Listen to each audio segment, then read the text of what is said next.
오늘 오후에 제가 나눌 말씀은 거듭남에 대한 말씀입니다. 거듭남. 오늘 설교 예배 시간에 우리 거듭남, 소금으로 거듭나는 그 경험 우리가 나눴죠.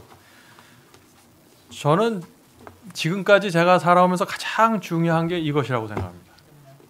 거듭난, 어떻게 인간이 타락한 이 육체를 가지고 이 세상에 온 우리들이 어떻게 말씀으로 거듭날 수 있는지, 여러분들 마음속에 좀 부담이 될지도 모르겠습니다. 그런데 우리가 이것은 반드시 이해해야 되고 이것이 뭔지 우리가 알아야 되기 때문에 제가 좀 예언의 있는 말씀들을 좀 들고 나왔습니다. 많은 분들이 복음을 얘기할 때 하나님의 사랑과 은혜를 얘기하죠. 굉장히 중요한 것입니다. 그런데 그와 더불어 하나님의 능력이 역사한다는 사실을 우리가 이해해야 돼요. 능력이. 하나님이 그냥 사랑으로만, 은혜로만 오시는 게 아니라 하나님의 그 창조하는 능력을 갖고 우리에게 오신다는 것입니다. 그래서 사랑만 스쳐가고 은혜만 스쳐가는 것이 아니라 하나님의 능력이 우리 속에서 역사해버리는 것이에요. 그래서 이 거듭남이라는 경험이 우리 속에서 가능한 것입니다. 이것은 창조죠. 우리가 무엇을 노력해서 행함으로 공로로 얻어내는 것이 아니라 철저하게 이것은 하나님께서 해주시는 역사입니다. 이것을 우리가 이해하고 경험으로 받아들이면요, 그 다음부터는 전혀 신앙이 새로운 차원으로 나가게 됩니다. 이것은 제가 경험으로 제가 확인을 했고 제 주변에 있는 여러 친구들을 통해서 제가 또 이것을 확인을 했습니다. 저는 이 사실이 너무너무 감사한 것입니다. 이런 경험을 전제 조건으로 하지 않으면요, 좁은 길을 못 가요. 타락한 육체를 갖고 그 악한 본성을 갖고 있는 사람이 어떻게 주께서 가라고 하신 그 길을 가요? 그건 안 되는 것입니다. 오늘 이 말씀은 시대의 소망에 있는 말씀이죠. 시대의 소망에 있는 말씀인데 이 말씀을 제가 다시 한번 우리가 살펴보면서 생각을 좀 나누도록 하겠습니다. 하나님의 성령이 사람의 마음을 사로잡을 때, 거듭남을 얘기하면서 성령이 사람의 마음을 사로잡는다는 걸 먼저 얘기하고 있죠. 그래서 성령께서 오셔서 우리의 마음을 사로잡으려고 할 때 사로잡혀줘야 돼요. 이 굉장히 중요한 얘기입니다. 거기에는 생애의 변화가 일어난다. 죄악을 품은 생각은 사라지고 악한 행위와의 인연을 끊게 된다. 사랑과 겸손과 화평이 분노와 시기와 분쟁을 대신한다. 우리 예배 시간에 읽었던 말씀입니다. 그래서 기쁨이 슬픔을 대신하고 용모는 하늘의 빛을 반사한다. 우리의 용모도 달라져야 된다는 것입니다. 입맛도 달라져요. 근데 거듭날 때 어떤 사람들은 입맛이 달라지고 어떤 사람은 입맛이 안 달라집니다. 왜 그럴까요? 왜냐하면 거듭남이라는 건 철저하게 진리에 의해서 움직여지는 거기 때문에 내가 이 입맛과 식욕과 절제에 대한 진리를 정확하게 이해하면은 성령께서 그 진리를 이용해서 우리의 입맛까지 바꿔주실 수 있는데, 우리가 그 절제와 먹고 마시는 문제에 대한 진리를 정확하게 이해하지 못하면은 성령께서 어떻게 하실 수가 없는 것이죠. 그거는 강제적으로 역사가 일어나는 것이 아니에요. 항상 우리가 이해하고 깨달은 그 진리 속에서 역사하시는 거니까. 그래서 내가 일요일날 교회 다니는 것을 내가 진리로 받아들이면 갑자기 성령께서 역사해서 내가 토요일날 교회 다니게 발이 가는 게 아니라는 얘기예요. 일요일에 대한 그 잘못된 가르침 속에서 하나님께서 제한적으로 역사하실 수밖에 없다. 우리가 이것을 이해하게 되면은 진리가 무엇인지 굉장히 깨닫는 것은 굉장히 중요한 것이죠. 아무도 짐을 덜어주는 손을 보지 못하고 빛이 하늘 조종에서 내려오는 것도 보지 못한다. 우리가 아무것도 보지 못하지만 분명히 내려온다는 것입니다. 능력의 광선이 내려온다는 것이죠. 사람이 믿음으로 자신을 하나님께 바치는데 축복이 많다. 제가 오늘 이 사실을 굉장히 강조했죠. 설교에서. 하나님께 우리가 믿음으로 우리를 바쳐야 됩니다. 왜 믿음으로 바쳐야 될까요? 불안해요. 믿음이 없으면 불안한 것입니다. 제가 그랬어요. 제가 처음에 이 신앙을 받아들였을 때 하나님께 너의 자신을 바쳐라 하는 말씀이 들어오면 못 바치겠어요. 왜? 불안해서. 두려운 거예요. 바치고 나면 이건 하나님께서 날 정말 감당해 줄 수 있을까? 그래서 믿음으로 바치라는 말이라는 거. 믿음으로. 이건 믿음으로 하는 거예요. 그래서 장래를 볼 때 안 보이고 두렵고 떨려도 이것이 하나님께서 하신 말씀이니까 내가 내 자신을 드리는 것입니다. 그래서 구원은 믿음으로 이루어지는 거예요. 믿음으로. 사람들이 믿음으로 구원받는다 그러면 어떻게 생각해요? 나 하나님 믿습니다. 그러니까 나 구원받았죠. 이게 아니라 믿음으로 내 생애를 주님께 드리는 것이에요. 하나님을 믿으니까 드리는 거예요. 그럴 때 하나님께서 그 믿음으로 드리는 나를 붙잡아서 성령으로 사로잡게 해서 내 속에서 변화를 일으켜 주신다는 것입니다. 아주 단순한 거예요, 이거는. 네. 그때 인간의 눈으로는 볼 수 없는 한 능력이 하나님의 형상대로 새로운 피조물을 창조하는 것이다. 내가 노력해서 하라는 얘기 여기 있어요, 여기? 전혀 없어요. 하늘에서 내려오는 한 능력이 이것을 해준다는 것입니다. 그래서 하나님은 실제예요. 성령도 실제고 예수님도 실제고 그 실제 대신 그분이 내게 와서 이 일을 해주시겠다는 거예요. 네. 유한한 인간의 지력으로는 구속사업을 이해한다는 것은 불가능하다. 이런 걸 우리가 어떻게 우리의 지성으로 이해를 하겠어요. 그냥 하나님께서 써주신 그 말씀을 있는 그대로 믿음으로 받아들이는 것이지 이것을 내가 어떻게 과학적으로 논리적으로 이해하겠어요. 이건 불가능한 거예요. 많은 사람들이 이거를 과학적으로 논리적으로 자꾸 이해를 하려고 그런다고. 하나님은 우리 논리 위에 있는 분이에요. 네? 그 오면은 인간의 지식의 한계를 초월한다. 우리가 이곳 지상에서 개인적인 경험을 통하여 구속의 시작을 알 수 있을지라도 그 결과는 영원한 세대에 미치나. 우리가 이 세상에 있을 때 구속의 시작, 이 거듭남의 경험을 이해한다고 할지라도 그 모든 것은 영원토록 우리가 하늘에 가서도 계속 배울 수밖에 없다. 이것은. 왜냐하면 이건 하늘의 능력, 우리의 과학과 상식을 초월해버리는 거기 때문에 하나님께서 직접 설명해 줄 때까지는 이해가 안 돼요. 이게 뭔지.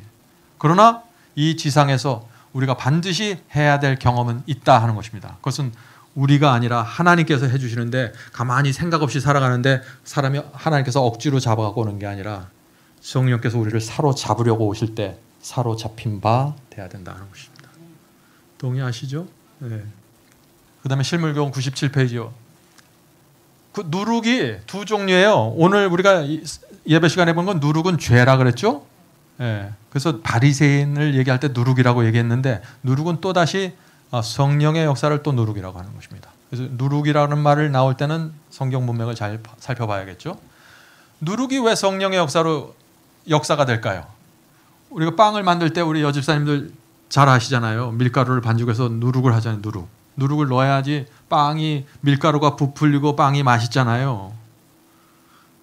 누룩과 같은 성령의 역사가 그리스도인의 삶과 마음에 역사해야 그 그리스도인이 맛있는 사람이 돼요. 어떤 분은 밀가루 반죽이 됐어요. 근데 누룩이 없어요, 이게. 그럼 어떻게 돼요, 그분이? 맛이 없어요. 그분하고 대화하면 맛이 없어요, 맛이. 부풀려지질 않았어요. 성령의 역사가 전혀 임하지 않은 거예요. 딱딱하게 말라버렸어요. 대화해보면 알아요. 그분이 성령의 임재와 성령의 역사가 그 영혼에게 지금 접촉되고 있는지, 누룩에 부풀리게 하는 작용이 그 영혼 속에 들어가서 역사하고 있는지 그거 알 수 있는 것이에요. 그 역사는 재림교회만 있는 것이 아니라 각 교파에 다 있는 것입니다. 진리를 모르는 사람들도 성령의 역사가 그 제한 안에서 역사하세요. 그래서 요한계시록에 보면은 바벨론에 누가 있다 그랬어요? 하나님의 백성이 있다 그러죠. 하나님의 백성. 부족한 진리이지만은 그 안에서 정말 진리에 굴복하기 원하고 마음을 열고 진리를 찾고자 하는 영혼들에게는 성령께서 오셔서 그들을 인도하시고 진리로 인도하시고 부풀리신다. 이거 부풀리신다. 자, 가루 속에 넣은 누룩이 속에서부터 불풀게 하는 작용을 일으켜 점차 밖으로 나오는 것처럼. 그죠? 누룩이 어디서부터 시작된다는 거예요? 속에서부터. 근데 저는 누룩을 밖에서부터 시작한다고 생각했어요. 그러니까 내가 처음에 그리스도인 되어서 뭐부터 뜯었어요? 밖을 다 뜯어고쳐요. 밖을. 먹는 거 바꾸고 옷 바꾸고 뭐 다 바꿨어요. 근데 여전히 딱딱했어요. 왜 그럴까요? 누룩이 속에서부터 역사해서 밖으로 나오는 건데 밖을 뜯어고쳐서 속을 만들어내려고 하니까 얼마나 고달플까요? 그게 인생이. 오늘 많은 사람들이 그 실수를 하는 것입니다. 왜 근데 그렇게 할까요? 왜 제가 그렇게 했을까요? 왜 밖을 먼저 뜯어고치기 시작했을까요? 왜? 우리는 이거 지금 성경 공부 시간이 아니라 우리의 영적인 경험을 이해하는 시간이에요. 여러분들 활발하게 질문 대답하셔야 돼, 이제는. 제가 왜 그랬냐면은 그거는 내가 할 수 있으니까. 내가 할 수 있기 때문에 한 거예요. 속에서 부풀리는 건 이게 뭐지? 너무 모르는 거예요. 제가 아무것도 몰라요. 영적으로 어린아이예요. 누룩이 들어와서 내 속에서 부풀리는 게 뭔지 전혀 모르는 거예요. 저한테 누가 설명도 안 해줬어요. 그러니까 누가 설명도 안 하고 나는 모르니까 어떻게 해요? 내가 할 수 있는 거 찾아서 이거 고치고 저거 고치고 하는 거예요. 그러고 나서 다 고쳤는데 부풀려지질 않으니까 어떻게 되는 거예요? 당황하게 되는 거예요. 그 다음부터는 내가 이거 뭐 틀렸나 보다. 뭐 딴 거 새로운 거 없어? 이렇게 나가는 거예요. 내가 갖고 있는 진리를 이해하지 못하면 항상 다른 걸 찾아가게 됩니다. 내가 갖고 있는 진리가 정말 성경에 맞는 진리라고 확신하면은 다른 거 찾지 마세요. 이 진리로 내가 어떻게 변화돼야 됩니까? 이 진리 속에서 내가 어떻게 누룩의 역사를 받을 수 있나요? 거기에 집중하셔야지. 진리는 진리대로 맞는데 나하고는 안 맞는다고 젖혀놓고 딴 데 가는 거예요. 자꾸 딴 데 이거 봐고 저거 봐고. 그러다 보면 혼돈이 돼서요. 뭐가 뭔지도 몰라요. 자, 우리의 생애를 변화시키는 것처럼 역사도 우리 마음속이 새로워짐으로써 이루어진다. 외적인 개선만으로는 우리를 하나님과 화목케 하기에 충분치 않다. 외적으로 아무리 뜯어고치고 아무리 내가 말을 점잖게 하려고 노력하고 표정을 고쳐도 하나님과 화목할 수는 없다는 것입니다. 하나님과 화목하려면 어떻게 해야 돼요? 내 죄를 위해서 예수께서 십자가에 죽어 주셔야 돼요. 내 모든 죄는 내가 아무리 밖으로 뜯어 고쳐도 내 죄는 사라지지 않습니다. 내 마음속에 있기 때문에. 그것을 그리스도께 내놓고 치료받고 회복이 돼야 그때 하나님과 화목이 되죠. 이런 악습 저런 악습을 교정함으로 품성을 개선하려고 노력하는 사람들이 많이 있다. 이 제가 했던 거예요. 이거 고치고 저거 고치고 열심히 고쳐나가면 나중에 뭐가 돼요? 품성이 바뀌어진다고. 그런데 또 그런 말이 있어요. 이 예언의 신에 보면은 행동이 습관이 돼서 습관이 품성이 된다. 그런 말도 있거든요. 그거는 한 일부죠. 복음의 중심으로 들어가는 건 아니에요. 이게 먼저 이루어지고 그 습관이 형성되는 게 따라와야지 내가 습관을 고쳐갖고 뭐를 품성을 만들어내려고 하지 마세요. 그거는 속에서 누룩이 역사하는 경험이 먼저 있은 다음에 따라오는 또 다른 경험이죠.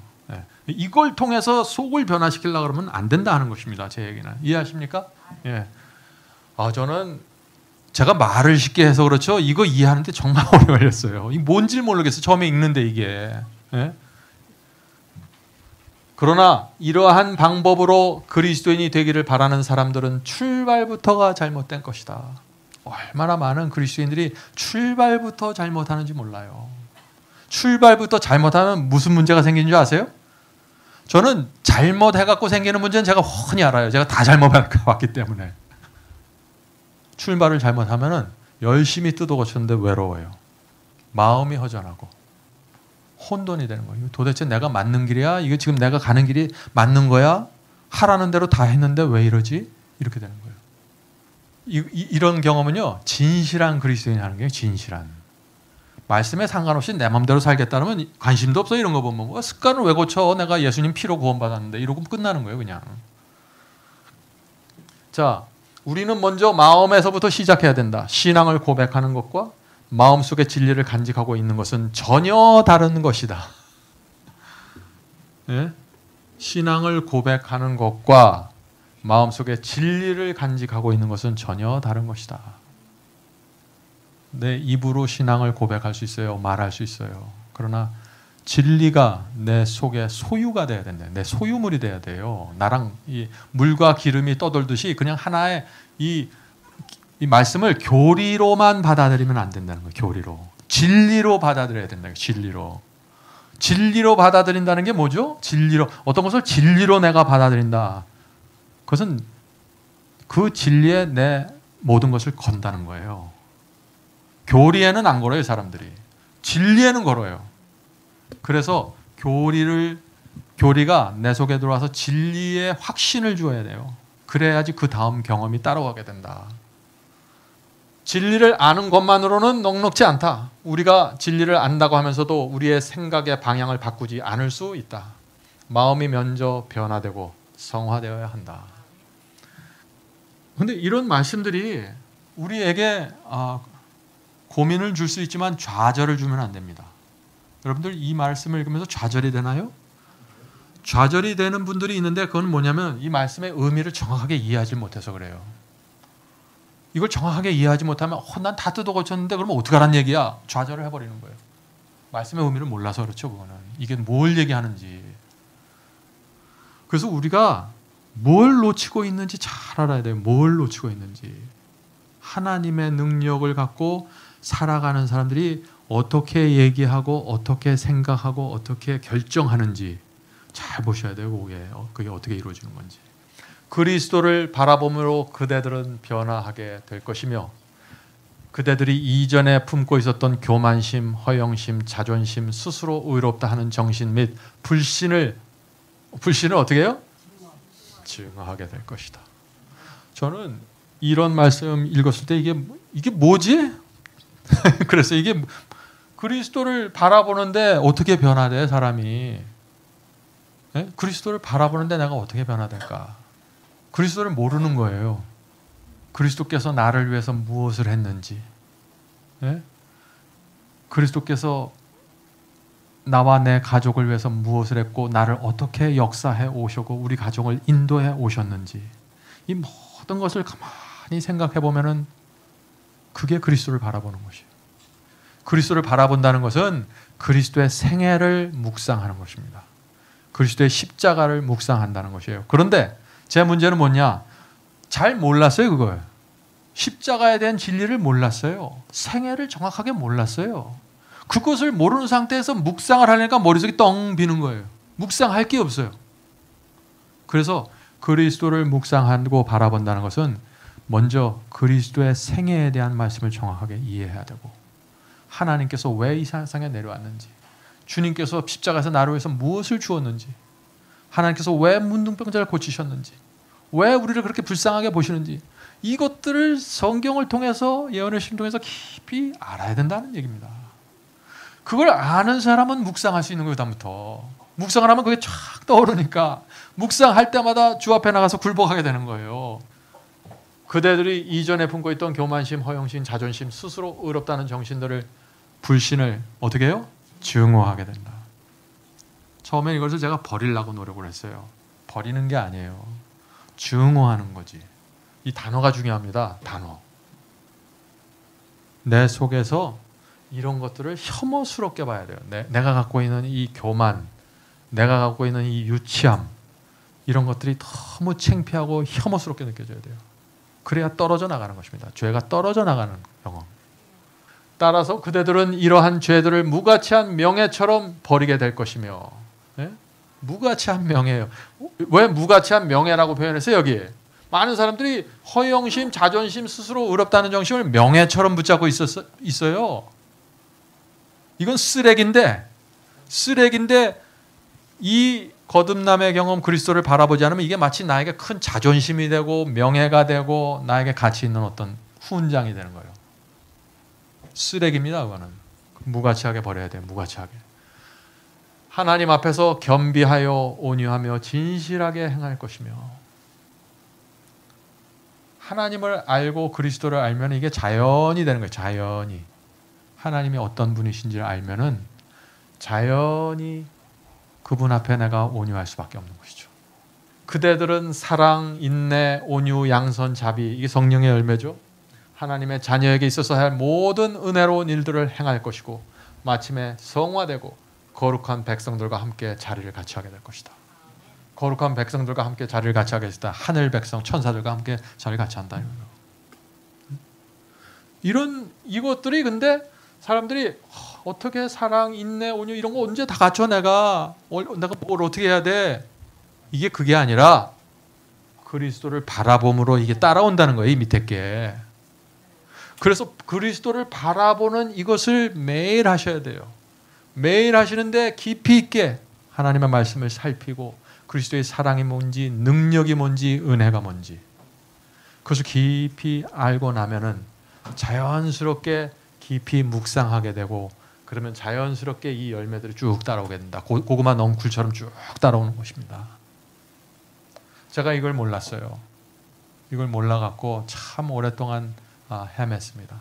여러분들 저는 여러분들이 그렇게 오래 가지 않기를 바랍니다. 여러분들 열심히 말씀을 읽으시고 시대의 소망 사복음서에 나오는 그 예수님의 생애 예수님의 생애 정확하게 이해하셔야 돼요. 그건 무슨 어떤 사실을 어떻게 애우려고 하지 마시고 이게 도대체 예수께서 이 땅에서 어떤 정신과 사상과 마음으로 무슨 목적을 갖고 살으셨는지 그런 것들을 깊이 마음에 와 닿아야 된다는 것입니다. 자, 그 다음 말씀. 진정한 계심은 급격한 변혁이다. 정신의 표류와 뒤틀린 마음은 돌이켜져야만 하며 생애는 그리스도 안에서 다시 새로워져야 한다.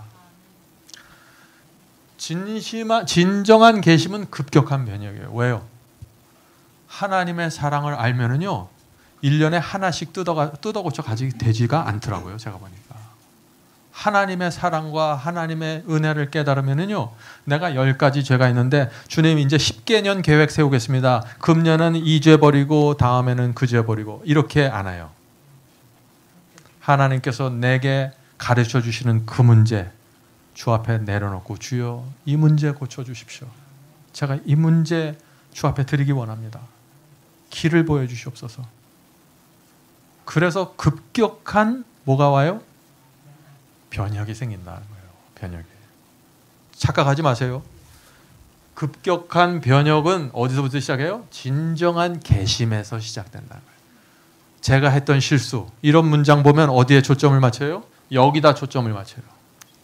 그래갖고 급격하게 변화시켜야 되지. 식구들에게 짜증내요. 그러면은 급격하게 변화해야 되니까 이것도 고치고 저것도 해야 되는데 애들이 안 하거든요. 집사람이 따라오지 않거든요. 내 스피드에 맞춰서 짜증나는 거예요. 그러면 왜 그래요? 여기서부터 시작하지 않았어요. 여기서부터 이쪽으로 넘어와야 되는데 여기에다가 딱 내 시선이 고정이 돼버린 거예요. 왜 제 시선이 여기에 고정됐을까요? 이건 무슨 경험인지 몰라. 내가 사람들은 다 심리적으로 똑같아요. 내가 모르는 경험은 건너뛰고 내가 이해하고 내가 할 수 있는 것에 딱 꽂힙니다. 그러면 율법적이 돼요. 신앙이 열매가 안 돼요. 열매가 한참 다 뜯어고치고 나면 다 식구들하고 뭐하고 다 등져 있어. 그래서 그래요. 정신의 표류와 정신의 표류. 참 이 표현들이 기가 막혀요. 정신의 표류가 뭡니까? 가만히 앉아있으면 정신이 표류하는 거예요. 여기 갔다가 극장에 갔다 놀이터에 갔다 경마장에 갔다 표류하는 거예요. 뒤틀린 마음은 돌이켜야잖아요. 마음이 뒤틀린 사람들이 있어요. 삐딱해요. 그런 사람들이 있다는 것입니다. 성령께서 내 마음이 뒤틀려 있는 거 가르쳐 주십니다. 그 음성 들려올 때 주 앞에 딱 굴복하세요. 그거 안 하시면은요 사탄의 밥 됩니다. 제가 그런 분들 여럿이 봤습니다. 오랫동안 그렇게 살아보세요. 성품이 뒤틀려 버립니다. 점점 더 이게 습관이 돼갖고 콱 박혀버려요. 조심하세요. 뒤틀린 마음 굉장히 위험한 것입니다. 돌이켜야지 하며 생애는 그리스도 안에서 새롭게 세워져야 된다. 새롭게 세워지려면 뭐예요? 정신 쓸데없는 거 그렇게 신경 쓰고 관심 갖고 돌아다니지 말라는 거예요. 둘째, 뒤틀린 마음 바꾸라는 거예요. 그래야 새로워지는. 모든 시작은 근데 뭐예요? 진정한 계심이에요. 진정한 계심. 나는 어떻게 거듭나야 될지 모릅니다. 그러면 단순한 거예요. 주님, 전 계심을 모릅니다. 교회를 30년 하는데 난 계심이 뭔지 모르겠습니다. 창피해도 얘기하세요. 하나님께. 그걸 달라고 얘기하세요. 응? 그러면 하나님께서 그때 불쌍히 여기시고 그때 한 걸음씩 또 인도해 주세요. 계심이 뭔지. 그렇게 기도를 하잖아요.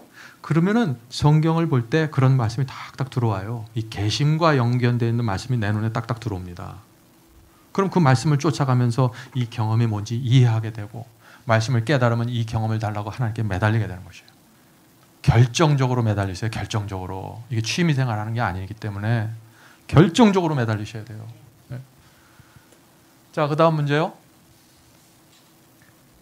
믿음으로 말미암는 의란 무엇인가? 아주 유명한 말씀이죠. 제가 가장 좋아하는 말씀 중에 하나입니다. 그것은 인간의 영광을 티끌 속에 묻어버리고 인간이 자기 힘으로는 할 수 없는 일을 인간을 위해서 해주시는 하나님의 역사이다. 자, 이 말씀을 읽으면은 제가 옛날에 어떻게 해석하냐면 하나님께서 다 해주시는 거네. 할렐루야. 주님, 제가 주님 영접했습니다. 십자가 믿습니다. 그리스도의 피를 믿습니다. 주님께서 다 해주십시오. 인간을 위해서 해주시는 하나님의, 근데 하나님의 역사예요. 이거는 하나님께서 일하신다는 얘기예요. 실제적으로 그것은 인간의 영광을 티끌 속에 묻어버리고, 여러분과 저의 영광이 뭡니까? 어떤 사람은 학위가 될 수 있고, 어떤 사람은 내 재산이 될 수 있고, 집이 될 수 있고, 차가 될 수 있고, 그런 영광 다 땅속에 묻어버리고, 뭐 자동차 타고 다니지 말라는 얘기 아니에요. 이런 얘기 오해하시면 안 됩니다. 그게 나한테 자랑이 되면 안 된다는 거예요. 내 영광이 돼도 안 되고, 예? 필요하면 다 하세요. 자유롭게. 그리스도엔 자유가 있는 거니까. 뒷굴 속에 묻어버리고, 인간이 자기 힘으로는 할 수 없는 일을 인간을 위해서 해주시는, 거듭나는 거 내 힘으로 안 됩니다. 죄를 용서받는 거 내 힘으로 안 되고, 아무것도 내 힘으로 될 수 없는 거예요. 아무리 공부 많이 하고 아무리 성경을 들어 파도 내 힘으로 할 수 있는 건 없는 거예요. 내 힘으로 할 수 있는 건 뭐예요? 주여, 아무것도 못합니다. 제 죄를 용서해 주시옵소서. 제 속에 하나님의 역사를 일으켜 주시옵소서. 이렇게 하는 거예요. 그것을 해주시는 하나님의 역사다. 하나님의 역사라는 것은 능력입니다. 창조의 능력으로 시작하는 거예요. 이거 여러분들 잊어버리시면 안 돼요. 확실하게 하셔야 돼요. 이거는. 자, 그 다음에요. 이런 말씀이 하나 있어요. 제가 그 말씀 오늘 여기 안 가져왔는데, 믿음으로 말미암는 의가 무엇입니까? 하고 물어봤을 때 그것은 셋째 천사 기별이다 그랬어요. 셋째 천사 기별. 그런 말씀 들어보셨죠? 근데 저는 그 말씀에 그게 무슨 뜻이지? 그랬어요. 셋째 천사 기별이 뭐예요? 성도들의 인내가 여기 있나니 저들은 하나님의 계명과 예수 믿음을 지키니라. 그게 무슨 믿음으로 말미암는 의지? 그게 어떻게 믿음으로 의롭게 되는 거야? 이 셋째 천사 기별이 믿음으로 말미암는 의의 핵심이라 그랬어요. 왜 이 성도들의 인내가 여기 있나니 저들은 하나님의 계명을 지키며 예수 믿음을 지키냐? 이게 어떻게 믿음으로 말미암는 의의 핵심인가요? 이 다 교파마다 믿음으로 말미암는 의를 밝혀주는 성경절들이 있습니다. 장로교는 장로교대로, 침례교는 침례교. 근데 재림교회는 믿음으로 말미암는 의의 핵심이 뭡니까? 성경절 하나 내놓으십시오. 그러면 계시록 14장에 있는 셋째 천사 기별을 딱 내놓는 거예요. 어떻게 셋째 천사 기별이 믿음으로 말미암는 의의 핵심입니까?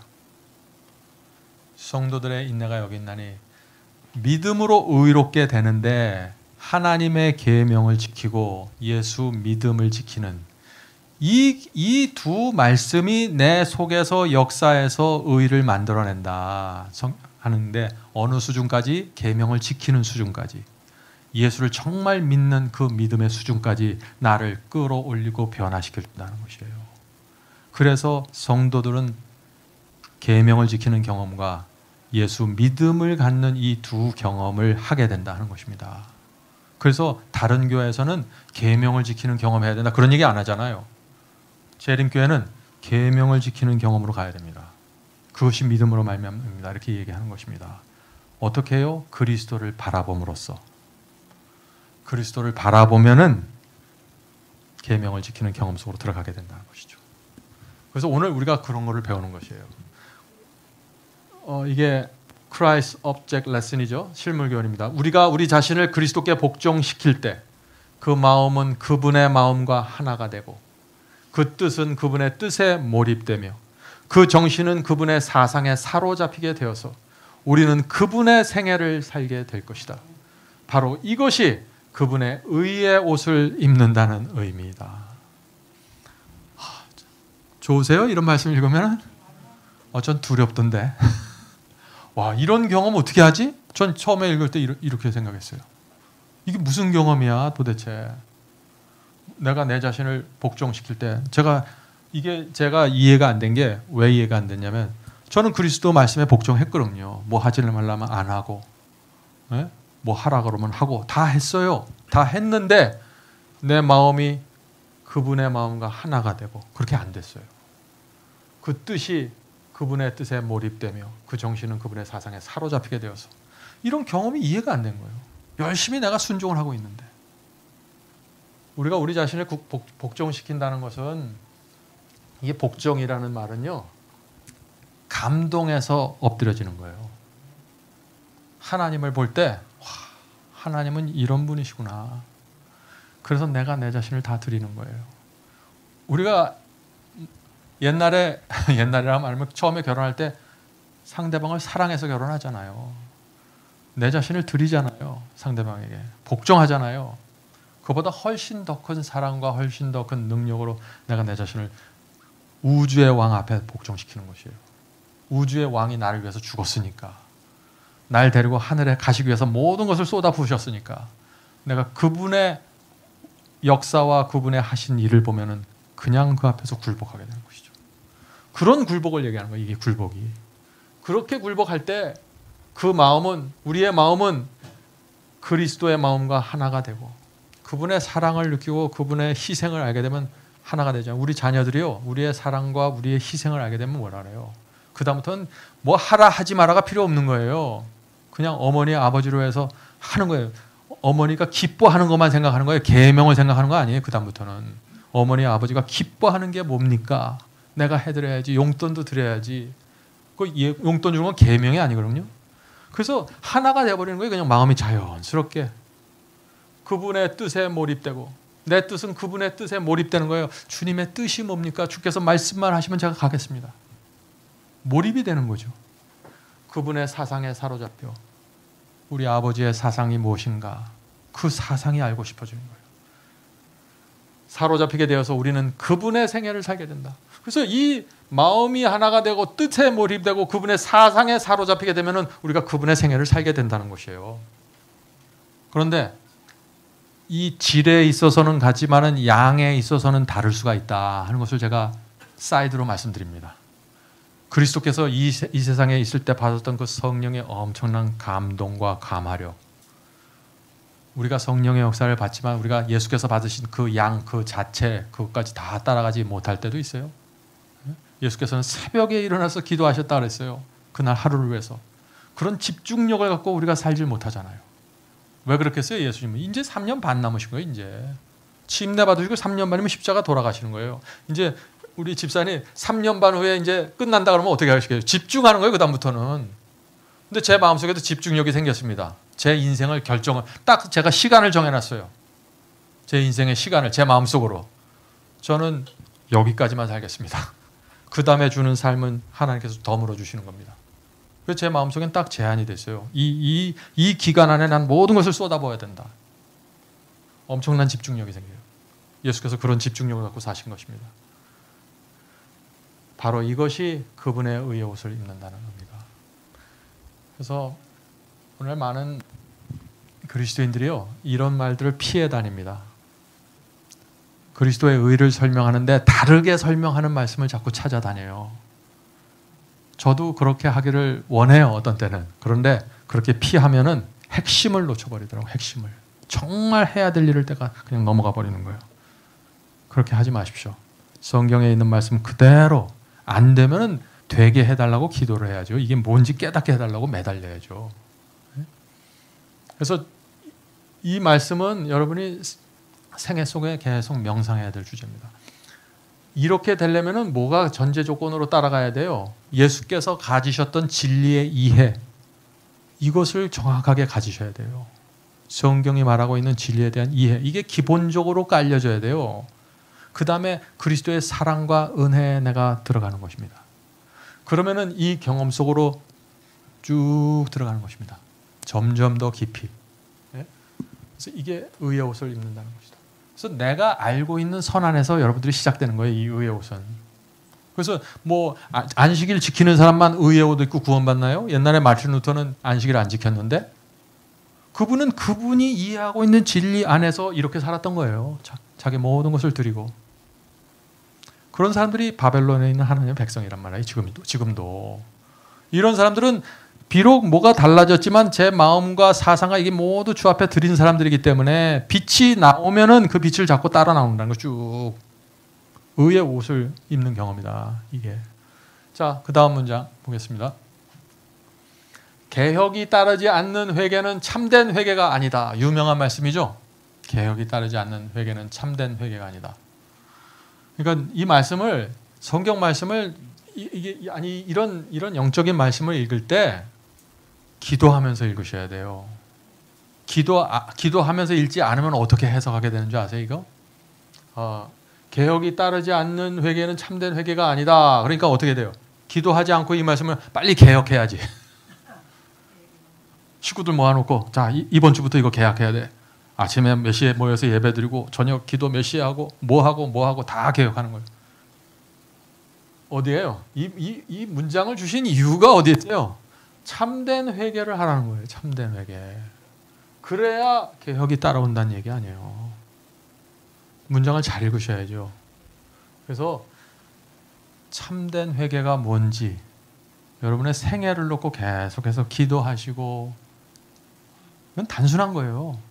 하나님을 알고 하나님을 만나면은 이게 그냥 그 경험으로 들어가는 것입니다. 그래서 주여 저에게 주님을 보여주시옵소서. 그리스도의 의는 자복하지 않고 버리지 않는 죄를 덮는 가면이 아니다. 저는 이거를 어떻게 이해하냐면, 그리스도의 의는 다 덮어줘서 구원받는 거 아니야. 그래서 칭의는 덮어주는 의라고 부르잖아. 덮어주는 의. 그래서 이거 내가 어떤 사람에게 나쁜 짓을 하려는 의도, 잘못된 죄를 갖고 있었어요. 그러면은 그리스도의 의가 그걸 자복하고 내가 회개하지 않는데 그리스도의 의가 나를 덮어줍니까? 안 된다는 얘기 아니에요. 이게 성령께서 내게 말씀해 주시고 가르쳐 주시는 거 내놓고, 주님 제 속에 이게 들어왔습니다. 주님 용서해 주십시오. 제가 이거 내려놓겠습니다. 내려놓지 않게 되잖아요. 어떤 때 그게 힘들어요. 그럼 도와달라고 기도하셔야지 또 그때는. 그래야 의가 이게 적용이 되는 거예요. 자복하지 않고 버리지 않는 죄 덮는 가면 아니다. 굉장히 중요한 거예요. 이런 표현들은요 오늘날 기독교에 없습니다. 이거는 예언의 신에서 딱 두부를 자르듯이 딱 자르는 표현들이에요. 이런 표현들을 놓치면 안 돼요. 저는 이런 표현을 굉장히 중요시 여깁니다. 이거는 내가 하나하나 자복하지 않고 내가 다 내놔서 되는 게 아니에요. 물론 이건 성령의 감동으로 내 마음이 변화됨으로써 자연히 이 경험 속으로 들어가는 거죠. 그렇죠? 품성을 변화시키고 행동을 제어함이 생애의 원칙이다. 그러니까 이것도 그래요. 다 이 말씀을 잘 읽으셔야 돼요. 품성을 변화시키지 않고 행동을 제어함이 생애의 원칙이다. 품성 변화돼야 되는구나. 변화해야지. 생애 원칙 세워져야 되는구나. 세워야지. 이렇게 되는 거예요. 그게 아니라 참된 회개에서부터 지금 어떤 변화가, 어떤 열매가 생기는지 쭉 지금 설명해 나가는 과정이라는 거예요. 지금 이게. 이해하시겠습니까? 굉장히 중요한 포인트입니다. 이거 여기서 시작하지 않잖아요. 다 율법적인 신앙으로 돼버려요. 비판적이고 정죄하고 다 이렇게 흘러가 버려요. 거룩함이란 하나님께 전체를 바치는 것이며, 왜 전체를 바치는 거예요? 그리스도의 의는 단 하나의 알고 있는 죄, 품고 있는 거 덮어주지 않으니까 전체를 드려야 되는 거예요. 전체. 그 전체를 드린다는 게 뭐예요? 이것도 오해하면 안 돼요. 우리에게 죄된 습관을 가져다 주는 것을 드리라는 것이에요. 우리에게도 좋은 게 있잖아요. 다른 사람들 도와주려는 마음, 그런 것들이 있잖아요. 그거 버리라는 게 아니에요. 하나님께 가까이 나가고려 하는데 막는 것들 있잖아요.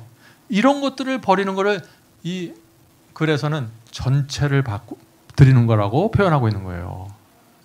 이해되시죠?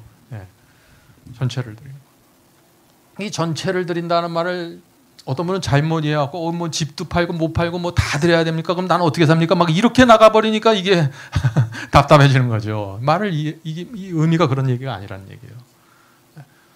마음속에 있는 하늘의 원칙에 마음과 생애를 완전히 복종시키는 것이다. 이 말씀도 내 마음속에 어떤 원칙이 세워졌어요. 내가 계명에 대한 지식을 가졌습니다. 그러면 이제 내가 여기에 완전히 굴복시켜야지. 내가 하나하나 이제 내 몸을 쳐서 복종시켜 나가는 일을 오늘부터 시작해야지. 이렇게 되는 게 아니라, 제가 이거 계속 반복하죠.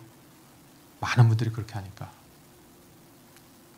참된 회개를 하면은 하늘의 원칙의 마음과 생애를 완전히 복종시키는 게 열매로 따라온다는 거예요, 이게. 예? 근데 왜 글을 이렇게 썼을까? 그냥 참된 회개만 하라 그러면 되지. 왜 이렇게 시시콜콜이 자세하게 써줬어요? 왜 그럴까요? 사람들이 다 자기식으로 해석을 하고 그러면 자기식으로. 참된 회개의 의미가 자꾸 오해되고 곡해돼 버리기 때문에 자기 마음대로 해석을 하니까 참된 회개를 하라 그래놓고 참된 회개가 이런 겁니다, 이런 겁니다, 이런 겁니다 해서 빠져나가지 못하게 딱 막아놨어요. 이게 예언의 신의 특징이에요. 그래서 저는 예언의 신을 좋아합니다. 우리는요 타락한 본성을 갖고 있고 나 자기 위주의 생각을 하기를 좋아해요. 자기도 모르게. 내 경험에 맞추어서 성경을 해석하려고 노력을 하게 돼요. 자기도 모르게. 그래서 의의 원칙을 이렇게 정확하게 써준 글들을 내가 읽어야 돼요. 그렇지 않으면 다 흘러 옆으로 다 빠져버려요. 자기 수준에 맞게 복음을 해석하면서. 자, 그리스도의 구속은 단지 죄를 용서하는 기술적인 방법이 아니라 그것은 범죄를 치료하고 영적인 건강을 회복시키기 위한 거룩한 처방이다. 이 말씀은 제가 설교하면서 늘 강조하는 포인트입니다. 제가 오늘 설교에서도 얘기했죠. 죄를 범했을 때 죄를 용서해달라고 하면 죄만 탕감받고 끝나는 것이 아니다. 기록책에서 죄만 기술적으로 지워지는 게 아니다 하는 거예요. 기술적으로. 어떤 게 생겨요? 범죄를 치료하고 영적인 건강을 회복하기 위한 거룩한 처방이다. 예수님의 구원은 그렇다는 거예요. 그리스도의 구속은 예수께서 우리를 십자가의 피로 구원한다는 말은 뭐냐면은 그냥 그래 내가 너 죄 용서해 줄게 선언만 하고 끝나는 게 아니라는 거예요. 그래 내가 죄의 기록책에서 그 죄 지워줄게 이렇게 기술적으로 딱딱 처방하고 끝나는 게 아니라는 거예요. 그 용서를 받으면은 어떻게 된다는 거예요? 내 마음속에 감화가 생기고 감동이 생기고 은혜가 생겨서 감사함이 생겨서 어떻게 돼요? 치료가 된다는 거예요. 마음이. 죄를 짓고 싶은 그 마음이 치료가 돼버린다는 거예요. 영적인 건강을 회복하기 위한 거룩한 처방이다. 이런 말씀들 여러분들 정말 잘 이해하시고 마음에 담으셔야 됩니다. 그래야 여러분들의 경험이 이런 말씀을 쫓아서 움직여가게 됩니다. 경험은 항상 진리를 뒤쫓아서 가요. 내가 일요일날 교회 간다는 걸 진리로 받아들이잖아요. 내 경험은 일요일날 교회 가는 걸로 나타납니다. 그 진리를 정확하게 이해해야 돼요. 근데 왜 진리를 정확하게 이해하는 것을 사람들이 좀 꺼려할까요? 진리를 이해하는데 내가 다른 쪽으로 가면 양심의 가책을 줘요. 또 진리가 나를 정죄를 해버려요. 진리를 따라가면 영혼의 평안이 생기는데 진리를 젖혀놓고 내가 다른 쪽으로 가려면 자꾸 그 진리가 나를 정죄하고 책망을 해버리기 때문에 사람들이 그게 싫은 거예요. 영혼이 정직해야 됩니다. 내가 잘못하고 내가 틀린 건 틀렸다고 말할 수 있어야 돼요. 하나님께. 틀렸으면서도 제가 우리 주중에 영적 친교할 때 그런 얘기했어요. 제가 한번 무슨 문제, 죄를 범했어요. 근데 그거는 내가 하나님께 내놓고 싶지 않아요. 그건 좀 당분간은 좀 끌고 가고 싶어. 그럼 어떻게 돼? 기도할 때. 그거는 기도 안 해요. 제가. 딴 얘기만 하는 거예요. 하나님 내가 이번 달에 헌금 좀 더 하겠습니다. 응? 더 친절하죠. 사람들 만나면 선물도 주고 기도하고 다 하겠습니다. 자꾸 딴 거 내가 할 수 있는 딴 거를 잔뜩 늘어놓는 거예요. 정말 하나님께서는 내가 지금 뒤에 감춰놓은 이거 말하기를 기다리고 있는데 이게 성령을 거절하는 것입니다. 요 경험으로 딱 들어가 버리면 아주 의의 경험이 분명해져요. 저는 제가 이런 경험적인 이런 믿음으로 말미암은 의의 이것을 이해하고 나서 제 생애가 얼마나 투명해졌는지 모르겠어요. 감추는 게 있으면 안 돼요. 사람 앞에는 부끄러워서 내놓지 못해도 하나님께 내놓으셔야 됩니다. 그리고 기도할 때 딱 그 문제를 내놓고 하나님께 기도해야 돼요. 주님, 제가 교만합니다. 오늘도 어떤 성도에게 제가 못할 짓을 했습니다. 용서해 주시옵소서. 이렇게 해야 그 성도와의 문제도 해결이 되더라고. 그것은 하늘이 권하는 방법으로서 그리스도의 의가 우리를 덮을 뿐 아니라 그리스도의 의가 우리를 덮습니다. 우리의 마음과 성품 안에 있게 하는 것이다. 그리스도의 우리가 우리를 덮어줘요. 칭의는 덮어주는 의라고 말하잖아요. 네? 그런 얘기 들어보셨죠? 덮어주는 의다. 뭘 덮어주냐고? 알고서 품고 있는 간음죄 덮어줘요? 다윗이 6개월 동안 몇 개월 동안 바세바랑 간음하고 있었는데 그거 하나님의 의로 덮어줘요? 그게 아니라 덮어주는 건 뭐냐? 내가 미처 알지 못한 것, 기억나지 않는 것, 우리 연약해서 기억나지 않는 것들 있잖아요. 성경에 사도행전에 알지 못하던 시대는 하나님께서 그 죄를 간과하시나니, 간과하시는 게 뭐야? 덮어주시겠다는 거 아니에요. 알지 못하던 시대에 범한 죄들. 조선시대 이순신 장군 안식일 안 지켰잖아요. 그거 정죄할 거예요? 알지 못하던 시대. 우리 생애에서도 마찬가지예요. 과거에 10년 전에 무슨 죄를 졌긴 졌어요. 제가 저 사람한테. 근데 뭔지 모르겠어. 그럴 때는 어쩔 수 없어요. 주님, 제가 옛날에 뭔가 한 것 같은데 기억이 안 납니다. 그런데 그 죄가 반드시 그 사람하고 풀어야 될 것이면 하나님께서 제게 기억나게 해주세요. 근데 그런 게 아니라면 하나님께서 덮어주신다는 것입니다. 그게 은혜예요. 하나님의 은혜가 뭔지 잘 이해하셔야 돼요. 이게 전부 속에 붙들고 있고 그냥 이를 갈고 있는데 그것도 하나님께서 덮어줘서 내가 없는 것으로 해줄게 이게 아니에요. 많은 분들이 이렇게 이해를 하고 있다고. 그러니까 그냥 한 번 구원받으면 영원히 가는 거예요. 덮어주니까. 네? 그래서 믿음으로 말미암은 의에 대한 이 개념이, 이 가르침이 혼돈이 돼버리면은 그 다음부터는 계명을 지킬 필요도 없어지는 거예요. 다 덮어주는데. 여보세요. 그리스도의 의는 품고 있는 단 하나의 죄라도 가려주지 않을 것이다. 사람은 마음속에서도 율법을 범하는 자가 될 수 있다. 전 옛날에 이런 말씀이 있으면 책 덮었어요. 보고 싶지 않아. 너무 마음이 아파. 왜? 어떤 표현? 단 하나의 죄라도. 이 말이 이해가 안 됩니까? 너무하다고 생각하세요? 이 말이? 하나님 너무하시네. 하나는 좀 봐줘야지. 저는 처음에 이건 너무하다. 솔직한 심정이에요. 근데 이게 너무한 게 아니에요. 이게 에덴 동산에서부터 세상 종말까지 가는 하나님의 의의 원칙입니다. 에덴 동산에서도 이 원칙이 적용된 거예요. 지금 그러면은 하나도 품고 있어도 하늘에 간다. 뭘 품고 가실래요? 하늘에. 제가 그렇게 질문해요. 이거 하나라도 품으면 하나 정도는 품어도 간다. 의로 덮어준다 하면은 제가 질문 던지는 거는 그럼 뭐를 품고 가시겠습니까? 제가 질문합니다. 뭐를? 어떤 죄를 성령의 음성을 거절하고 어떤 계명을 범하고 내가 하늘에 가게 될까요? 그렇게 생각하면 아니거든요. 그렇게 생각하면. 이게 과한 표현이 아니라 당연한 표현이다. 저는 그렇게 생각합니다. 당연한 표현. 여러분들 혹시 이해가 안 되시면은 이 문제를 놓고 기도하시고 이게 도대체 뭔지 가르쳐 달라고 하나님께 기도하셔야 됩니다. 근데 단 하나의 죄라도 하는 거는 모르는 죄 아니에요? 내가 생각나지 않는 죄가 아니에요. 어떤 분들은 이런 표현하면 내가 뭐 사람들은 태어나면서부터 다 죄인이고 죄 덩어리인데 어떻게 하나도 없을 수 없나? 그건 내가 인식하지 못하면 어쩔 수 없는 거예요. 인식하지 못하면. 지금 이 말씀은 내가 인식하고 있는 범위 안에서 지금 적용되는 말씀이에요. 내가 인식하는 거. 그렇잖아요. 어떤 사람은 교만한데 자기가 인식하지 못해요. 그거는 어쩔 수가 없는 거예요. 그럼 그 문제는 어떻게 해결되나? 하나님께서 그 사람의 생애를 통해서 어떤 때는 고난을 허락하시고 어떤 때는 다른 특별한 경험을 통해서 이 사람이 자기의 교만을 보도록 허용하세요. 그럴 때 진실한 그리스도는 자기의 교만을 놓고서 주 앞에 내려놓고 또 가는 것입니다.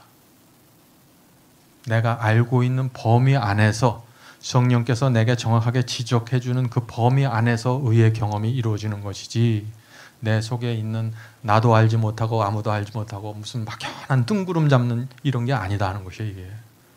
이해하시겠습니까? 네. 자, 비유 가운데 예복 입는 비유 있죠? 그리스도의 참된 제자들이 가져야 할 순결하고 흠이 없는 품성을 표상한다. 이것도 참 억장이 막히는 얘기예요. 이 얘기도. 이 보세요. 예복은 그리스도의 참된 제자들이 가져야 할 순결하고 흠이 없는 품성을 표상한다. 왜 이런 표현들을 할까? 예언의 신에서는. 이것도 마찬가지예요. 그럼 사람들이 그래요. 어떻게 흠이 없을 수 있냐? 죄된 인간으로 태어났는데. 마찬가지예요. 우리가 인식하는 그 범위 안에서 이거예요. 그래서 흠도 없고 점도 없다. 이건 성경의 표현입니다. 이건 예언의 신에만 나오는 표현이 아니에요. 예수께서 재림하실 때 흠도 없고 점도 없어야 된다. 그런 표현 나오잖아요. 성경절에. 그게 무슨 얘기인가?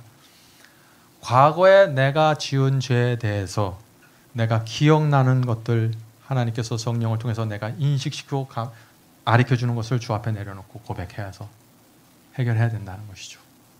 그게 흠이에요. 점도 없는 거는 현재 내 속에서 성령께서 가르쳐주는 그 문제들, 그거 주 앞에 내려놓는 거예요. 그래서 과거에 범한 죄 내려놓고 현재 내가 붙잡고 있는 죄 내려놓으면은 그 사람이 바로 점도 없고 흠도 없는 신앙으로 들어간다. 당연한 거다는 거예요. 저는 이게 당연하지 않다면 안식일을 왜 지켜요? 어차피 이 계명 지키고 저 계명 범하면서 끝까지 살아갈 텐데 왜 안식일을 굳이 지켜야 되냐고. 우리가 안식일을 지킨다, 재림교회에서 안식일을 지킨다 하는 것은 10계명 전체를 지켜야 되는 것을 믿기 때문에 안식일 지키는 거죠. 그렇죠? 우리 뭐 어차피 계명 못 지키는데 뭐하러 안식일 지킵니까? 이게 요새 개신교에서 하는 얘기들이죠. 그래서 이 품성이라는 건 뭐냐? 순결하고 흠이 없는 품성을 표상한다. 그러면 이 사람들이 와, 저건 하늘 높이 저 어디 있는 저렇게 높은 표준이 어딘가, 그렇게만 생각하지 마시고 지금 이거는 내가 인식하는 그 범위 아니라고 제가 계속해서 얘기합니다. 오해하시면 안 돼요. 네? 그래서 이 품성이라는 건 친절하고 싹싹하고 발랄하고 이런 품성이 아니에요. 죄를 주 앞에 내려놓는 품성을 얘기하는 거지. 계명을 지키는 품성을 얘기하는 거지. 어떤 사람들 아주 친절하고 싹싹하고 온유하고 겸손해요. 근데 하나님의 말씀은 안 따라오잖아요. 그거는 성경이 말하는 품성이 아닙니다. 성경이 말하는 품성은 내가 하나님의 뜻과 어긋날 때 그것을 내려놓을 수 있는 품성을 얘기하는 거죠. 그것이 점도 없고 흠도 없는 품성이죠. 교회에게 빛나고 깨끗한 세마포를 입고 티나 주름 잡힌 것이나 이런 것들이 없는, 이거 다 성경절이에요. 이게 지금 다 성경절이에요. 티나 주름 잡힌 것이나 없는 이런 품성을 얻게 하도록 이것은 준비되었다. 이것은 뭐예요? 이게 예복 아니에요? 이 예복을 입는 것입니다. 이 예복은 겉으로만 입는 게 아니라 내 마음이 예복을 입는 거예요. 내 마음이 그리스도의 신부가 되기 위해서. 신랑 되신 그리스도를 만나서 내가 예복을 입고 신랑과 결혼하는 겁니다. 여러분들 신랑과 결혼하기 위해서 내가 그리스도 앞에 나가는데 그 마음속에 뭘 붙들고 나가시겠어요? 뭘? 몇째 계명 범하고서 무슨 말씀 뒤틀어 갖고 나가시겠냐고 그 앞에. 그게 안 된다는 거예요. 그게. 그럴 수 없다는 것이에요. 정말 양심적이고 하나님께 마음을 바친 그리스도는 그거 할 수 없다는 얘기예요. 전 그걸 얘기하는 거예요. 지금. 그거는 제가 여러분에게 용기를 주고 싶은 거는 이거예요. 너무 이거를 그냥 저 높은 경지로 그렇게 끌어올리지 말고 실제적으로 생각해야 된다, 이 문제를. 여러분은 어떤 의미에서 이미 이런 신앙을 갖고 있어요. 이미 여기 와서 예배드리는 분들 대부분이 이런 신앙을 이미 가지고 있다고. 이것을 정확한 표준으로 삼고 가라는 얘기예요. 안 되면 주님께 가서 해달라고 부탁하시고 매달리시고. 이게 정확하게 머릿속에 안 박히잖아요. 그 다음부터 막 범하면서 나가요. 막불순종하고 막죄를 범하면서도 다 하나님께서 덮어주세요. 덮어주셔서 하면 가는 거예요. 10년, 20년을 믿어도 전혀 변화가 안 됩니다. 성경에는 이 세마포는 예복이죠. 의의 옷입니다. 성도들의 옳은 행실이라고 했다. 여기도 참 오해하기 쉬운 거죠. 옳은 행실. 그러니까 겉으로 드러나는 행위만 열심히 하면 예복을 입혀주는 거다. 이렇게 오해하는 건데 그게 아니죠. 그게 아닙니다. 이게 그게 아니에요. 이게 요한계시록에 나오는 말씀이죠. 요한계시록 19장에 이 신랑과 신부가 결혼하는 장면에서 나오는 것입니다. 성도들의 옳은 행실이라 했다. 이 세마포는 그리스도의 의, 즉 믿음으로 예수를 자기의 개인의 구주로 받아들이는 모든 사람에게는 에게 주시는 흠이 없는 품성을 표상하는 것이다. 그리스도를 나의 구주로, 나의 구세주로 받아들이는 모든 사람들에게 주시는 흠 없는 품성이 그것이 그리스도의 의의 옷인데, 흠 없는 품성이 뭐예요? 성령께서 내 마음에서 말씀하시는 거 내려놓으면은 그것이 흠이 없는 품성이에요. 거기서부터 시작되는 거예요. 그게 다가 아니라. 거기서부터 딱 예복이 있고 그 다음부터 그리스도의 생애를 살아간다는 것입니다. 살다가 죄를 지면 어떻게 돼요? 죄를 범하면 다시 양을 가지고 성소에 와서 죽이고 양을 죽이고 죄를 사함 받아야죠. 뭐가 이상해요? 당연한 거지. 그래서 그리스도의 의가 뭐예요? 믿음으로 예수를 개인의 구주로 받아들이는, 예수님을 내 개인의 구세주로 받아들이는 경험이에요. 믿음으로. 왜 믿음으로 해요? 왜 믿음으로 구세주로 받아들여야 돼요? 눈에 보이지 않잖아요. 만질 수도 없고. 이건 단순히 말씀 속에 있는 그리스도를 믿음으로 받아들이는 거예요. 이것이 진리고 이것이 사실이고 이것이 하나님의 말씀이라는 걸 내가 그대로 믿음으로 받아들이는 것입니다. 그러면 믿음으로 받아들이면 그게 뭐가 돼요? 실제가 되는 거예요. 그렇잖아요. 그래서 이 말씀이 내 속에서 실제가 되어버린다. 성령께서 이 역사를 이루어 주신다. 그러면은 내 속에 있는 모든 것들을 주 앞에 내려놓고 주여 제가 이제 제 생애를 주님께 드립니다. 저와 동행하여 주시옵소서. 자연스럽게 나오는 기도죠. 그 기도는. 그래서 구주를 예수님을 내 개인의 구주로 받아들인다 이 말씀이 그냥 지성적인 동의인지 정말 그리스도를 내 구세주로 진짜 받아들이는 건지 이것을 어떻게 이해하느냐에 따라 복음이 완전히 달라져 버리거든요. 그래서 단번 속죄, 한 번 믿으면 영원히 구원, 이 믿기만 하면 구원받는다. 이것을 증명하는 성경절들이 있거든요. 그래서 제가 언제 한번 기회가 되면 제가 그 리스트 이런 성경을 갖고 이분들이 이렇게 믿습니다라고 설명을 할 겁니다. 그리고 그와 반대되는 성경절을 또 옆에다 놓고서 이 성경절과 이 성경절이 어떻게 한 짝이 돼서 이해가 돼야 되는지를 설명을 해드릴 거예요. 그걸 이해하면 여러분들이 복음의 양면을 다 보실 수 있죠. 언제 한번 그런 기회를 갖겠습니다. 제가 그거를 하려면 좀 준비가 필요해요. 예. 근데 분명한 거는 내 개인의 구세주로 받아들이는 게 뭐냐? 저는 그 성경절을 이해할 때 가장 설명하기 좋은 게 이는 그리스도 예수의 마음이 예수의 마음을 받아들이는 거예요.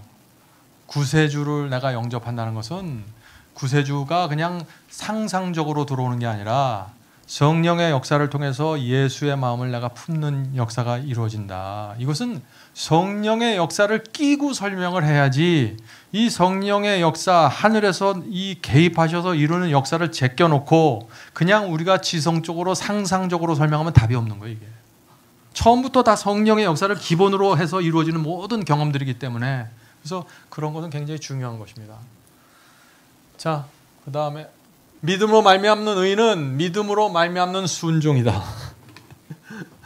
믿음으로 말미암는 의인데 믿음으로 순종하는 게 빠지면 아니라는 얘기예요. 그거는. 믿음으로 말미암는 의라 그러면서 어떤 분은 순종 안 하고 내가 의를 덮었으니까 가려주는 의로 다 덮었으니까 나는 이제 십자가의 피를 의지하면서 이제 살면 됩니다. 은혜로 다 덮어줘서 나는 살면 됩니다. 그게 요새 유행하는 믿음으로 말미암는 의죠. 장로교에서 하는. 그런 식으로 하면은 계명이 필요 없어요. 그래서 참된 믿음으로 말미암는 의는 뭔가 세추천사 기별이다. 계명을 지키는 신앙이 포함되어야 된다 하는 얘기예요. 그래서 우리 교회는 이런 식으로 설명해요. 그러니까 우리 교회에서 이런 식의 표현이 있으니까 일반 개신교에서 뜻 보면 이건 뭐야? 이거 행함으로 말미암는 의에 이렇게 오해하는 거예요. 그러나 이렇게 여기에서 이 문장이 하나 나오기까지는 그 밑바닥에 깔려 있는 그 정신과 회개와 사상이 얼마나 깊은지는 모르는 거죠. 우리가 우리의 삶을 하나님의 율법에 완전히 복종하게 될 때, 그리고 하나님을 우리의 최고의 안내자로 모실 때, 다 조건을 얘기하는 거예요. 조건. 우리의 의의 소망이신 그리스도께 매달릴 때 하나님께서는 우리를 위하여 역사하실 것이다. 하나님 나를 위해서 역사해 주세요. 그리고 율법 짓밟고 마음대로 살고 최고의 안내자로 모시지도 않고 의의 소망으로도 바라보지도 않으면서 하나님 나를 인도해 주세요. 나에게 역사해 주세요. 우리의 아이들이 내가 준 계명과 말씀대로 가지 않고 내 의도와 뜻을 분명히 알면서도 딴 데로 가버리면 어떻게 돼요? 억지로 안 되는 거예요. 하나님께서도 탕자가 떠날 때 억지로 목을 비틀어서 집에 잡고 있지 않으셨잖아요. 나갈래 네가? 꼭 그래야겠니? 울면서 그 몫을 챙겨서 보내잖아요. 그래서 탕자와 같은 그런 이 반역하는 정신이 있을 때는 하나님께서 우리를 위해서 역사하시기가 정말 어렵다. 우리가 우리 자녀들 기르면서 그거 수없이 느끼잖아요. 수없이. 그런데 왜 하늘 아버지께서는 나를 그런 식으로 취급 안 하신다고 생각하냐고. 우리가 자유의지를 갖고 우리의 뜻과 우리의 정신을 갖고 있기 때문에 하나님께서 그거 딱 무시하시고 내 뜻대로 갈래? 그러면 목을 딱 붙잡고 가는 게 아니라는 얘기예요. 이게. 로봇가 아니니까. 하나님을 최고의 안내자로 모셔야 됩니다. 하나님께서 동쪽으로 가라고 안내하셨는데 어떤 사람이 와서 서쪽으로 가려면 어디를 가야 돼요? 어디를? 최고의 안내자는 동쪽으로 가야 된다는 얘기예요. 단순한 얘기, 단순한 얘기. 이것이 믿음으로 말미암는 의요, 세상 사람들이 알지 못하며 이해할 수 없는 신비 속에 숨겨진 의인 것이다. 오늘 세상 사람들이 전혀 이해하지 못하는 의를 우리가 다 드러냈습니다. 의의 기별. 여러분들 확실하게 마음속에 들어갔습니까? 이해하세요? 네, 확실한 거예요. 저는 제가 이거를 이렇게 깨닫고 이해하고 나서는요, 좌절할 필요가 없는 거예요. 좌절. 이거 좌절하는 기별이 아니에요. 희망을 주고 방향을 제시하는 기별이지. 이 기별이. 제 의도는 오늘 이 시간에 제가 나눈 말씀이 정확해지고 경험 속으로 딱 들어와 버리면요, 늦은 비를 위해서 여러분들 준비됩니다. 늦은 비는요, 이걸 지금 이 시간에 말씀드린 이 경험을 기반으로서 늦은 비 경험으로 들어가는 거예요. 격차가 없어요. 오늘 말씀드린 이 기별과 제가 다음에 한번 말씀드리고 늦은 비를 어떤 사람들이 받는지 그 말씀을 옆에서 딱 대조해보면요, 거의 격차가 없는 말씀이 되풀이돼요. 표현만 달라지는 거지. 제가 무슨 말을 얘기하려고 하는 거예요? 의의 경험이 정확하게 이루어지면은 늦은 비 경험 속으로 자연히 가게 되는 거예요. 열매로서. 그런데 이 의의 경험이 뚝 떨어져 버리잖아요. 아주 막연한 것으로 뚝 떨어져 버리잖아요. 여러분들 늦은 비 성령 받는 경험을 이해할 때 억장이 막혀요. 나는 이 경험이 의라고 생각하고 나는 여기에 있는 경험이 믿음으로 말미암는 의라고 얘기했는데 늦은 비 성령을 주는 경험을 보면 더 위에 있어요. 그러니까 여기서 있던 분들이 늦은 비 성령을 바라보면은 와, 저건 누가 받을까 이렇게 생각하는 거예요. 점도 없고 흠도 없고 막 나오고 그런 거기서는. 복음에 제가 이런 표현을 써요. 복음에 성경에 두 개의 방이 있습니다. 한 방은 사랑의 방이에요. 한 방은 능력의 방입니다. 많은 사람들이 이 사랑의 방만 들어가려고 그래요. 사랑의 방에 들어가면 뭐가 있어요? 용서가 있고 자비가 있고 불쌍히 여기심이 있고 다 있어요. 거기에 너무 좋아요. 그 안에서 우리가 치료를 받고 주님을 정말 개인의 구세주로 받고 내 손을 붙잡고 가는 동행 친구로 딱 받아들이게 되는 거예요. 근데 그것만 있는 방이 아니에요. 또 하나의 방이 있어요. 우주를 창조하신 하나님의 능력의 방이 여기 있는 거예요. 능력으로 우리에게 임하셔서 우리의 마음을 바꿔주시고 소금을 뿌려주시고, 오늘 설교에서 했죠? 소금을 뿌려주시고 죄에 저항하는 마음을 새겨주시고 새 언약의 경험을 우리 마음속에 새겨주시고 능력의 방입니다. 능력의 방. 그래서 이 사랑의 방과 능력의 방을 내가 다 동시에 받아들일 때 믿음으로 말미암는 의가 딱 내 마음속에 와 닿아버리는 거예요. 정말 아멘 하셔야 돼요, 이 말씀은. 그렇죠? 감사합니다. 저는 우리 교우님들이 하나하나가 이 경험에 실제로 이해하고 들어갈 수 있으면요, 딱 하나로 연합합니다.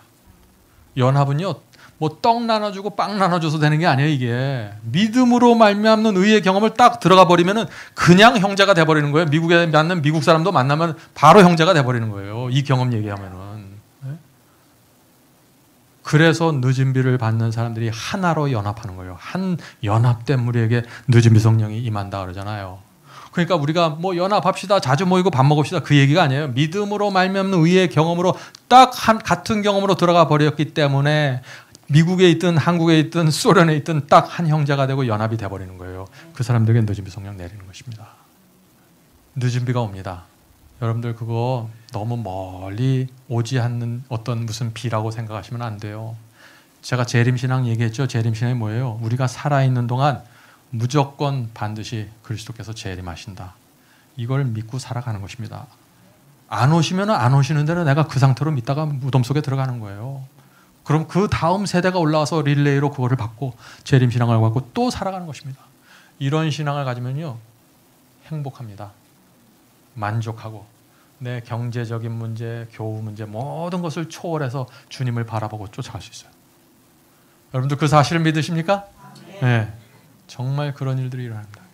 이것은요, 우리를 행복하게 만들고 만족하게 만들고 의의 기별 중심으로 들어가게 만드는 기별을 오늘 제가 이 시간에 나눴어요. 안식일 오후 시간에 제가 다음에도 이런 비슷한 말씀을 제가 계속해서 나누려고 합니다. 이제는요, 여러분들이 뭐 하지 마라, 뭐 영원히 죽으면 어떻게 되고 이제 그런 거 이제 졸업하셔야 돼요. 그런 거 아직 졸업 안 하셨으면 열심히 공부하세요. 또 저한테 오셔서 가르쳐 달라고 그랬어요. 제가 다 가르쳐 줄 테니까. 이제는 의의 경험으로 들어가셔야 돼요. 이 경험으로 들어가면은요, 흔들림이 없습니다. 무엇이 와도 흔들리질 않아요. 어떤 가르침, 어떤 오류가 와도 이 경험 속으로 들어간 사람은 만족해버리기 때문에, 그리스도의 구세주 안에서 딱 하나가 돼서 만족해버리기 때문에 다른 데 관심도 없어요. 여러분은 이제 다니엘서와 요한계시록을 여러분들이 충실하게 공부했으면 정말 많은 것을 배운 것입니다. 이제는 복음의 중심으로 들어가세요. 네, 그렇게 하면 됩니다. 감사합니다. 우리 기도하고 마치도록 하겠습니다. 하늘에 계신 아버지, 오늘 저에게 하나님께서 이 지구 역사 마지막에 주시는 셋째 천사 기별의 그 중심을 보여주셔서 감사합니다. 주님, 이제 우리가 장성한 신앙으로 가서 어린아이와 같은 심령으로 하나님의 말씀을 경험할 수 있도록 도와주시옵소서. 주님의 사랑과 주님의 능력과 주님의 은혜를 늘 마음에 받을 수 있도록 도와주시옵소서. 예수님의 이름으로 간절히 기도드립니다.